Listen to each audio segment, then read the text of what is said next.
दोस्तों, एक बार की बात है। एक छोटा सा राज्य था। उस राज्य में एक संत रहा करते थे जो बहुत ज्ञानी थे, जिनकी ख्याति दूर दूर तक फैली हुई थी।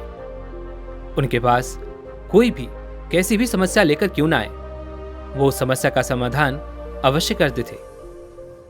जब भी वह किसी की समस्या सुनते तो उसमें लीन हो जाते और उसके बाद कुछ देर के लिए वो आंखें बंद करते और उस समस्या के बारे में अच्छे से सोच विचार करते और उसके बाद उसका समाधान देते। जब भी कोई व्यक्ति उनके पास अपनी समस्या लेकर जाता तो वो उसकी समस्या को बड़े ही ध्यान से सुनते, समझते, अपनी आंखें बंद करते और उस पर सोच विचार करने के बाद वो उसका समाधान दिया करते। ऐसे में कोई भी व्यक्ति उनके बारे में केवल एक ही बात सोचता था, शायद इन साधु के पास कोई ऐसी चमत्कारिक शक्तियां हैं जिससे ये समाधान पूछते हैं और उसके बाद हमें वह समाधान बताते हैं। एक बार एक युवक ने उन महाराज से यह पूछ भी लिया, हे महाराज, क्या आपके पास ऐसी कोई चमत्कारिक शक्तियां हैं जिसके कारण आप हमारी समस्याओं का समाधान करते हैं, या आपके पास ऐसी कोई दिव्य दृष्टि है जिससे आप हमारी समस्याओं का समाधान खोज पाते हैं। उस युवक की यह बात सुनकर वह साधु जोर जोर से हंसने लगे, लेकिन उन्होंने उस युवक की बात का कोई जवाब नहीं दिया। उसके कुछ ही दिनों बाद उस राज्य में एक बड़ी अजीब सी घटना घटी। उस राज्य में एक बुढ़िया औरत रहा करती थी जो अपने पूरे घर में अकेले ही रहती थी। उसका कोई न था। उस राज्य से होकर 4 मित्र अपने घर की ओर जा रहे थे। वे लोग दूसरे नगर में काम करके पैसा इकट्ठा करके अपने गांव की ओर जा रहे थे। यह बात बहुत पुराने जमाने की है, जब यातायात के साधन ना हुआ करते थे, इसलिए वे लोग पैदल ही यात्रा किया करते थे। इसी कारण वे चारों मित्र अपने अपने धन को इकट्ठा करके अपने गांव की ओर प्रस्थान कर रहे थे। उन चारों ने अपना अपना धन एक छोटी सी पोटली में रखा था और उसी पोटली में उन सब की सारी कमाई थी। तभी उन चारों मित्रों में से एक मित्र कहता है, मित्रों, इस तरह से यदि हम अपना धन अलग अलग रखेंगे तो इससे हमारा धन चोरी हो सकता है। क्यों ना हम अपना सारा धन एक ही पोटली में रख दें, जिससे हम सब इस पर ध्यान भी दे सकेंगे और हमारा धन सुरक्षित भी हो जाएगा। और जब हम अपने गांव पहुंच जाएंगे तो हम वहां पर अपना अपना हिस्सा इसमें से ले लेंगे।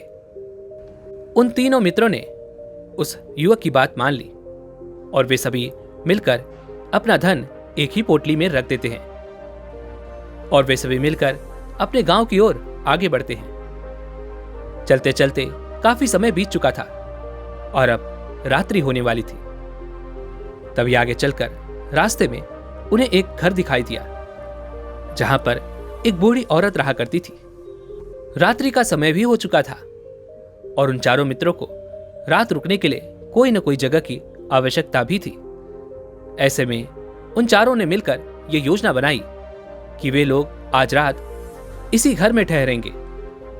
इसलिए वे चारों लोग उस घर की ओर आगे बढ़ते हैं। उस घर का दरवाजा खटखटाते हैं।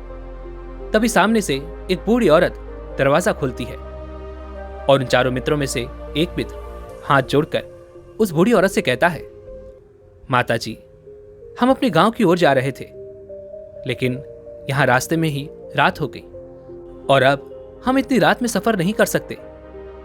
इसलिए हमारी आपसे विनती है कि हम आपके यहां पर एक रात रुकना चाहते हैं। कल सुबह होते ही हम यहां से चले जाएंगे। उस बूढ़ी औरत ने काफी देर सोच विचार किया और उसके बाद वो बूढ़ी औरत कहती है, ठीक है, तुम सभी आज रात के लिए यहां पर रुक सकते हो, मुझे कोई दिक्कत नहीं। मैं खाना बनाने जा रही हूं, कहो तो तुम लोगों के लिए भी बना दूं। उन चारों ने सहमति जताते हुए कहा, हाँ बिल्कुल। उसके बाद उन चारों मित्रों ने वह धन की पोटली उस बूढ़ी औरत को थमा दी और कहा, माताजी, इस पोटली में हमारे साल भर की कमाई है हम चारों ने अब तक का अपना सारा कमाया हुआ धन इसी पोटली में रखा है और अब हम इसे आपको सौंपते हैं, क्योंकि यह हम चारों से ज्यादा आपके पास सुरक्षित होगा। हम बस इतना चाहते हैं कि यदि हम चारों में से कोई एक व्यक्ति इसे लेने आए तो आप इस पोटली को उसे मत देना जब तक कि हम चारों एक साथ इस पोटली को लेने ना आए। तभी वह बूढ़ी औरत कहती है, ठीक है बेटा, यदि तुम चारों एक साथ आओगे तभी मैं इस पोटली को आपको सौंपूंगी। और वैसे भी आप लोग तो सुबह यहां से चले जाने वाले हैं, मैं आपको सुबह ही यह पोटली थमा दूंगी। वह धन की पोटली उस बूढ़ी औरत को थमाकर वे चारों मित्र निश्चिंत हो जाते हैं कि अब उनका धन सुरक्षित है और वे लोग खाना खाकर सो जाते हैं। अगली सुबह जब वे चारों उठते हैं तो सभी लोग अपनी आगे की यात्रा के लिए तैयारियां शुरू कर देते हैं। तभी उन चारों नौजवानों में से एक नौजवान थोड़ा सा बदमाश था। वह अपने उन तीनों मित्रों से कहता है, भाइयों, इस बूढ़ी औरत ने हमारी रात भर खातिरदारी की है, हमें अच्छा भोजन खिलाया, सोने के लिए अच्छी जगह दी, रात भर यहां सर छुपाने के लिए एक अच्छा मकान दिया और हमने अब तक उसके लिए कुछ नहीं किया। वह बूढ़ी औरत अकेले ही खेतों में काम कर रही है, क्या हम सभी यहां से जाने से पहले इस बूढ़ी औरत की मदद नहीं कर सकते? उस बदमाश नौजवान ने मन ही मन ये योजना बना ली थी कि वह किसी तरह से भी उस बुढ़िया से वह पोटली हासिल करके ही रहेगा। बाकी के तीनों मित्र उसकी बातों में आ जाते हैं और वे सभी मिलकर उस बुढ़िया की मदद करने अर्थात खेतों में काम करने के लिए चल पड़ते हैं। वे सभी मिलकर खेतों का काम कर ही रहे थे कि तभी वह बदमाश, वह नौजवान अपने बाकी तीनों मित्रों से कहता है, मित्र, मुझे जोरों की प्यास लग गई है, मैं जरा उस बूढ़ी औरत से पानी मांग कर लाता हूं। वो बाकी मित्र भी अब काफी थक चुके थे, उन्हें भी जोरों की प्यास लगी थी, इसलिए वो तीनों मित्र उसे वहां से जाने की अनुमति दे देते हैं। जैसे ही वो बदमाश उस बूढ़ी औरत के पास पहुंचता है, वह उस बूढ़ी औरत से कहता है, माताजी, अब हम यहां से जा रहे हैं, कृपया करके हमारे धन की पोटली हमें वापस दे दे। इस पर वह बूढ़ी औरत कहती है, नहीं नहीं, जब तक तुम चारों एक साथ ना आओ तब तक मैं वह पोटली किसी को नहीं दे सकती। तुम्ही ने तो कहा था कि जब तक हम चारों एक साथ ना हो तब तक यह पोटली किसी को नहीं देनी है। तभी वो बदमाश उन तीनों की तरफ इशारा करते हुए कहता है, लाऊं। उन तीनों ने सोचा कि हमारा मित्र हमारे लिए पानी लाना चाहता है, इसलिए वह हमसे आज्ञा मांग रहा है। तभी उन तीनों मित्रों ने इशारे में उस युवक से कहा, हाँ हाँ ठीक है, ले आओ। यह देख उस बुढ़िया को यह लगने लगा कि अब ये चारों यहां से जा रहे हैं और ये अपनी पोटली मांग रहे हैं, इसलिए उस बुढ़िया ने वो पोटली लाकर उस बदमाश के हाथों में रख दी और वह बदमाश उस पोटली को लेकर वहां से चला गया और बाकी के तीनों मित्र अपने खेत के काम में व्यस्त हो जाते हैं। कुछ देर के बाद जब वो तीनों खेत का काम करके वापस लौटते हैं और उस बुढ़िया से कहते हैं, माताजी, हमारा मित्र जो यहां पानी पीने आया था वो कहां गया? इस पर वो बुढ़िया कहती है, क्या वो पानी पीने आया था? पर वो तो कह रहा था कि हम चारों जा रहे हैं, कृपया करके हमारे धन की पोटली हमें थमा दे। तभी वो तीनों बड़े आश्चर्य होकर उस बुढ़िया से कहते हैं, माताजी, हमने भला कहां वो पोटली मांगी थी? हमें तो प्यास लगी थी और हमने पानी के लिए इशारा किया था। तभी वो बूढ़ी औरत उन तीनों से कहती है, पर वह तो वो पोटली लेकर जा चुका है। तभी वो तीनों मित्र सर पकड़कर रोने लगते हैं और कहते हैं, माताजी, उसमें हमारा सारा कमाया हुआ धन था जो वो अकेले लेकर भाग चुका है। हमने तो आपको कहा था कि जब तक हम चारों एक साथ ना आए तब तक आपको वो पोटली किसी को नहीं देनी है, फिर आपने ऐसा क्यों किया? इसमें आप ही की गलती है। हमने आपको उस पोटली की हिफाजत के लिए रखा था और आपने उसे एक ऐसे आदमी के हाथों में दे दिया जिसने हमारा सारा धन हमसे लूट लिया। हम बर्दाश्त नहीं करेंगे, हम राजा के पास जाएंगे और राजा से आपकी शिकायत करेंगे, न्याय की मांग करेंगे। अब तो इस बात का राजा ही फैसला करेंगे। वो तीनों नौजवान क्रोधित होकर राज दरबार में पहुंच जाते हैं और अपनी सारी समस्या उन राजा को बता देते हैं। जब वह राजा उन तीनों नौजवानों की बात ध्यानपूर्वक सुनता है तो वह तुरंत ही उस बुढ़िया को राज दरबार में पेश होने का आदेश देता है। राजा के आदेश पर राजा के सैनिक तुरंत ही उस बूढ़ी औरत को राज दरबार में पेश करते हैं और राजा भरी दरबार उस बूढ़ी औरत को दोषी करार कर देता है और कहता है, तुम्हें वो पोटली उस अकेले व्यक्ति को नहीं देनी चाहिए थी। जब इन्होंने तुमसे कहा था कि जब तक वो चारों एक साथ उस पोटली को लेने ना आए तब तक तुम्हें वो धन किसी को नहीं देना चाहिए था। इसमें तुम्हारी गलती है और अब तुम्हें ही इसका हर्जाना भरना होगा।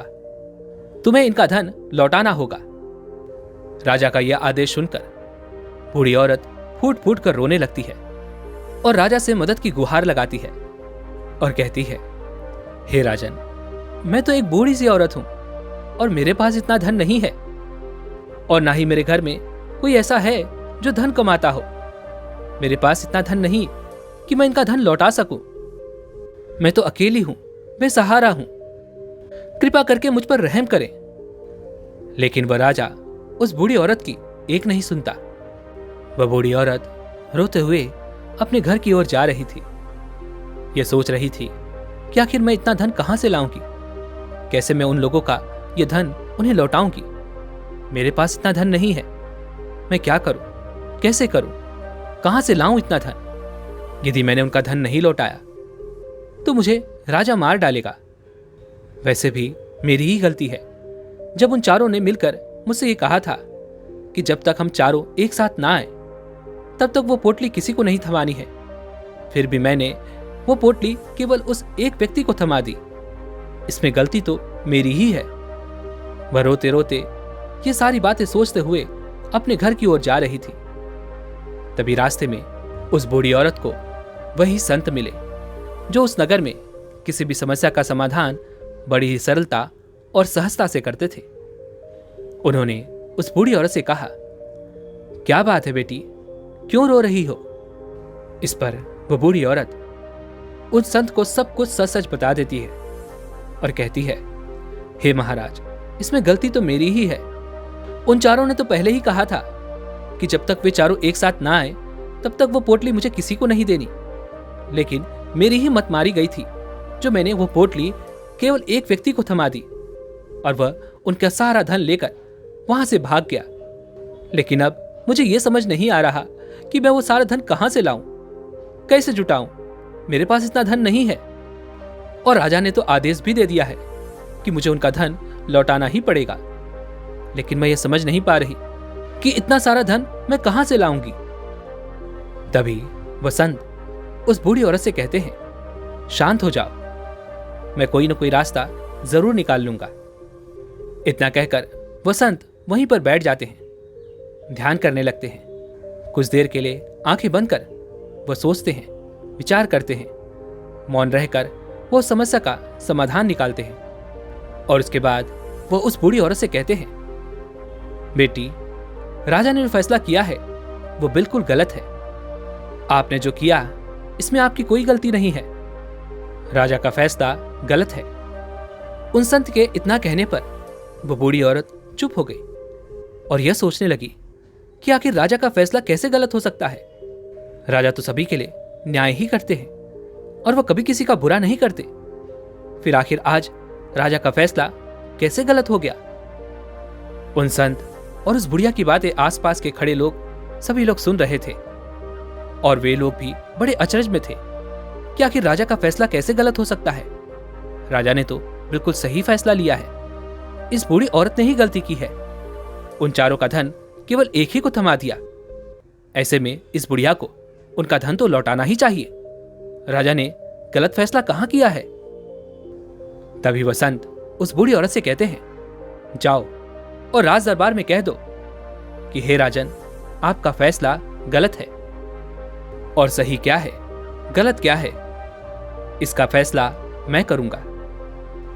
पहले तो वह बूढ़ी औरत इतनी हिम्मत ही नहीं जुटा पा रही थी कि वो राज दरबार में जाकर भरे राज दरबार राजा को यह कह सके कि राजन, आपका फैसला गलत है। लेकिन जैसे तैसे उसने हिम्मत जुटाई और वह वापस राज दरबार लौटी।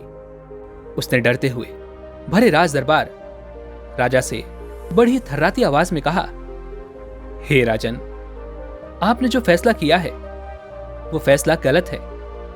इतना कहकर उसने राजा को सारी बातें सच सच बता दी।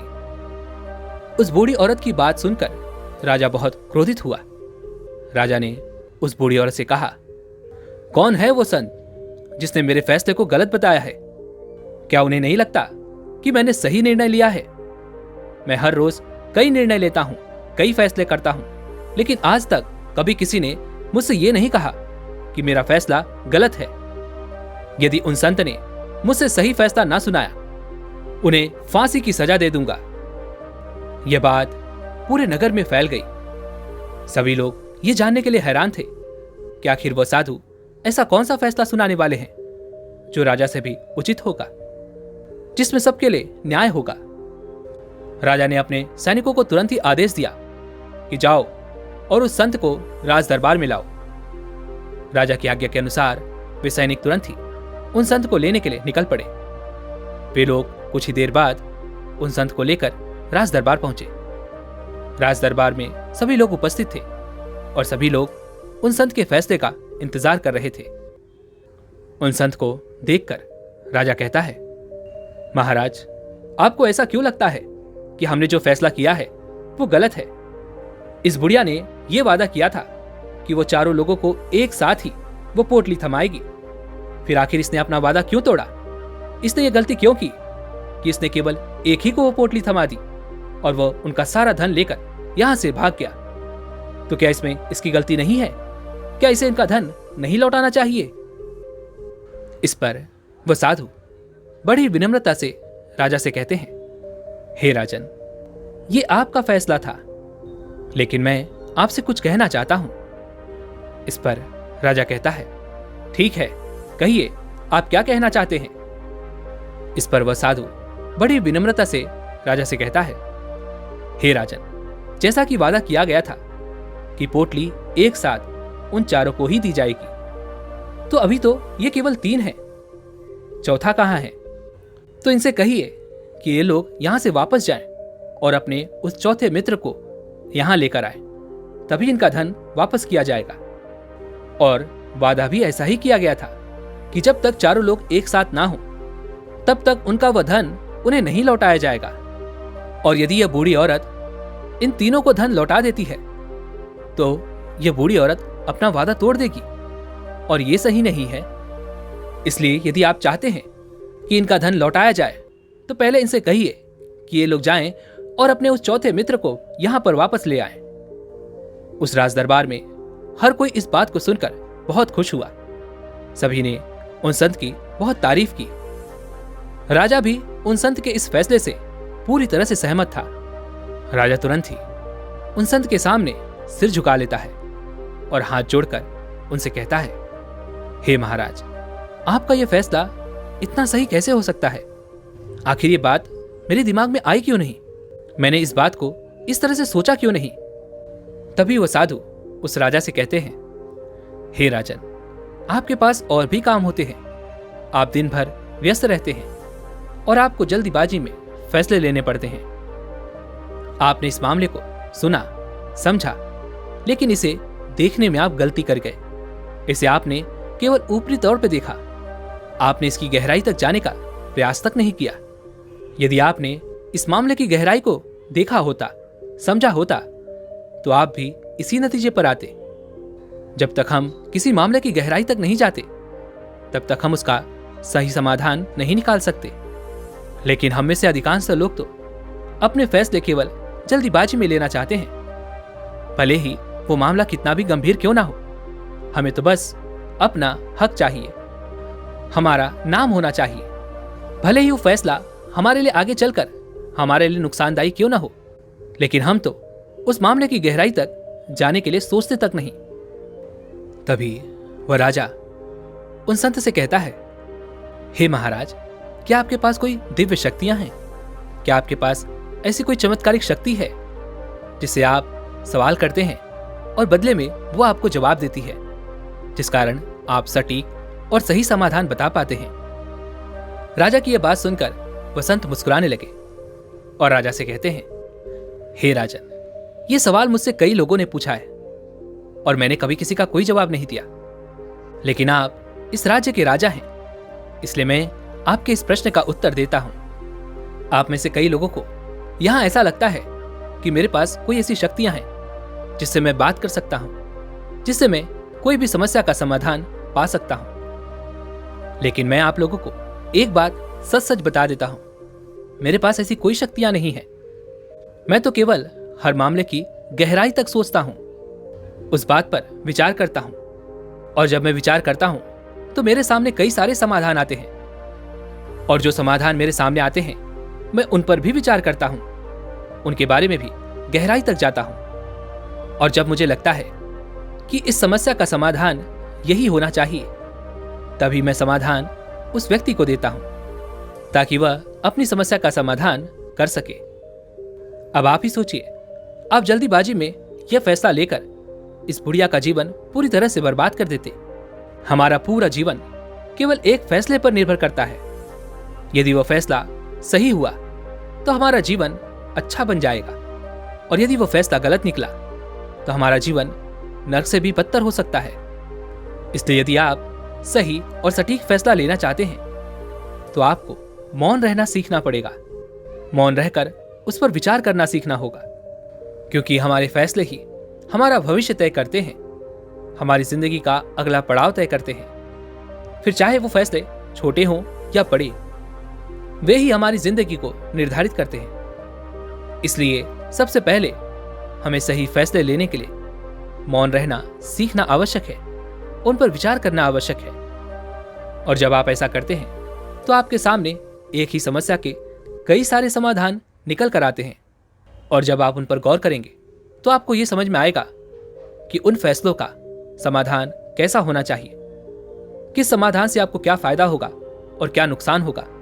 यह उस समाधान पर सोच और विचार करने पर ही आप उसे समझ सकते हैं, और तभी आप यह निर्णय भी ले सकते हैं कि क्या यह समाधान उचित रहेगा या नहीं। और यह सब संभव हो सकता है यदि हम कम बोलना शुरू करें। कम बोलने का अर्थ यह नहीं कि आप पूरी तरह से मौन हो जाएं। इसका अर्थ यह है कि आप भीतर से शांत हो जाएं, और जब आप भीतर से शांत होने लगते हैं तो आपका मन स्पष्ट होने लगता है, साफ होने लगता है, और आप किसी भी चीज पर सोच विचार कर सकते हैं। और जब आप भीतर से शांत होने लगते हैं तो आप ऊपर से भी कम बोलते हैं, और जब आप धीरे धीरे कम बोलने के आदी हो जाते हैं तो आप साफ और स्पष्ट तौर पर सोच और समझ पाते हैं। आपके विचारों में वो शुद्धता आ जाती है जिससे आपको ये साफ और स्पष्ट देखने को मिल जाता है कि कौन सा फैसला सही होगा और कौन सा फैसला गलत होगा। आपको उस परिस्थिति में क्या करना चाहिए और क्या नहीं करना चाहिए। लेकिन हम में से अधिकांश लोग अपने आप को सही साबित करने के लिए, अपने आप को ऊंचा साबित करने के लिए अत्यधिक बोलते हैं, और वो इतना बोलते हैं कि हर कोई उनकी बातों को गंभीरता से नहीं लेता। उन्हें ऐसा लगता है कि मानो ज्यादा बोलना ही हमारे लिए हमारा शस्त्र है, लेकिन वो ये भूल जाते हैं कि वो अत्यधिक बोलकर मूर्ख बन रहे हैं। लोग हमारा मजाक बनाते हैं, हमें मूर्ख समझते हैं, हमसे दूर रहने लगते हैं, क्योंकि उन्हें हमारी बकबक अच्छी नहीं लगती। लेकिन जब आप भीतर से शांत होने का प्रयास करते हैं और धीरे धीरे भीतर से शांत होने लगते हैं तो आप खुद ब खुद ऊपरी तौर पर कम बोलना शुरू कर देते हैं। इससे आपके मन में, आपके मस्तिष्क में एक साफ और स्पष्ट विचार उत्पन्न होते हैं, और आप अपने आप को साफ और स्पष्ट तौर पर समझ पाते हैं, देख पाते हैं आपको कब, क्या, क्यों और कितना बोलना चाहिए, और आपको कब, कैसे, क्यों, किस तरह से कौन सा फैसला लेना सही है या नहीं, ये भी आप अच्छी तरह से समझ और जान पाते हैं। जब आप कम बोलना शुरू करते हैं तब आप अपने आप को बहुत अच्छी तरह से समझना शुरू कर देते हैं, अपने आप पर अच्छी तरह से विचार करना शुरू कर देते हैं। तब आपको ये बात भी बहुत अच्छी तरह से समझ में आने लगती है कि जो हम बेकार की बकबक करते हैं उसमें हमारे शरीर की बेवजह ही कितनी सारी ऊर्जा यूं ही व्यर्थ हो जाती है, नष्ट हो जाती है। जिसे हम चाहें तो किसी जरूरी काम में लगा सकते हैं, फैसले लेने में लगा सकते हैं, जिससे हम तनाव मुक्त रह सकते हैं और हमें अच्छी नींद भी आ सकती है। और यदि आप इसी प्रकार सोच और विचार कर फैसले लेना शुरू करते हैं तो आपका मस्तिष्क भी अच्छी तरह से काम करने लगता है और आपका मस्तिष्क पहले से भी ज्यादा शक्तिशाली हो जाता है। और इसका एक बहुत अच्छा उदाहरण भी आपको मैं बताना चाहूंगा। जब आप स्कूल में पढ़ते थे या फिर आज भी आप पढ़ रहे हो तो आपने देखा होगा कि जो बच्चे होनहार होते हैं, होशियार होते हैं, वे लोग बहुत कम बातें करते हैं और अपना समय सही चीजों में लगाते हैं। वह अधिकांशतः अपना समय मौन होकर ही बिताते हैं। इसी वजह से वो पढ़ाई करने में बहुत तेज होते हैं। वो जो कुछ भी पढ़ना चाहते हैं वो उसे याद कर ले जाते हैं। लेकिन वहीं पर दूसरी तरफ जो लोग बहुत अधिक बोलते हैं, यदि आप उन्हें पूरे 24 घंटे भी दे दें तो भी वह उस तरह से उन चीजों को याद नहीं रख सकते जिस तरह से वो मौन रखने वाले बच्चे उन बातों को याद कर लेते हैं। और महान चाणक्य ने भी यही कहा है कि जो व्यक्ति ये समझ जाता है कि उसे कब, कहां और कितना बोलना चाहिए, उस व्यक्ति को सफल होने से कोई नहीं रोक सकता। और आप इतिहास उठाकर देख सकते हैं, आज तक जो भी लोग महान हैं, जो लोग भी सक्सेसफुल बने हैं, उन लोगों की आदत बहुत कम बोलने की है। उनका पूरा ध्यान केवल अपने लक्ष्य पर होता है और अपना पूरा समय वो अपने लक्ष्य को पाने में ही लगा देते हैं। इसलिए आपको भी यह आदत अपने जीवन में उतारनी चाहिए। और कम बोलने का अर्थ ये नहीं कि आप ऊपर से कम बोलें, बल्कि आप भीतर से कम बोलिए, भीतर से शांत रहिए। यदि आप रोज इसका अभ्यास करते हैं तो केवल कुछ दिनों में ही इससे होने वाले लाभ आपको आपके सामने नजर आने लगेंगे। दोस्तों, उम्मीद है कि आपने आज की इस वीडियो से जरूर कुछ न कुछ सीखा होगा। तो इस वीडियो को लाइक और अपने दोस्तों के साथ शेयर करना ना भूलें और हमें ऐसे ही सपोर्ट करने के लिए चैनल को सब्सक्राइब और घंटी बटन को जरूर दबा दें। तो चलिए मिलते हैं इस एक और वीडियो में। तब तक के लिए अपना ख्याल रखें। धन्यवाद।